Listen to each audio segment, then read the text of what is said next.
100 days na lang, Pasko na. Ang ilang kapuso, nagsimula na sa kanilang Christmas shopping. Kumustahin natin ang bentahan ng mga pangdekorasyon at pangregalo sa report ni Katrina Son. Sa Divisoria, Maynila o Dapitan Arcade sa Quezon City, saan ka man maligaw, hindi ka mauubusan ng pagpipili ang Christmas decors, Christmas trees, mga parol, at iba pang uri ng palamuti. Kaya ngayong 100 days before Christmas, may mga nagka-canvas na. Nagpe-prepare na po kasi excited na rin po kasi magki-Christmas na po. Symbolism kasi yun ng spirit ng Christmas. Iba pa rin daw ang feeling ng Christmas countdown ng mga Pinoy kung sa bahay mismo, Christmas feels na. As a mom, yung Pasko, it's not about me na.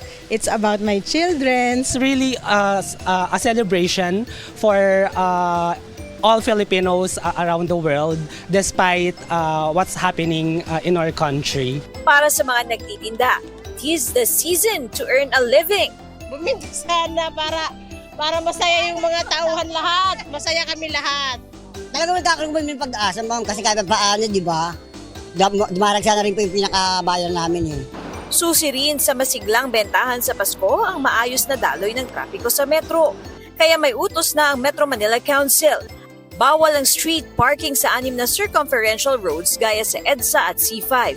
Gayon din sa 10 radial roads, kabilang ang Rojas at Aurora Boulevard, Taft at Ortigas Avenue, Espanya at Commonwealth, at sa Siampang pangunahing highway sa Metro Manila, kasamang Elliptical Road, Mindanao Avenue, Shaw Boulevard at Alabang Zapote Road.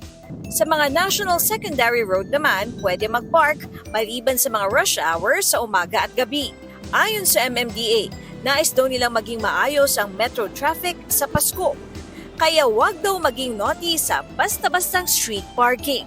Katrina Son, nagbabalita para sa GMA Integrated News.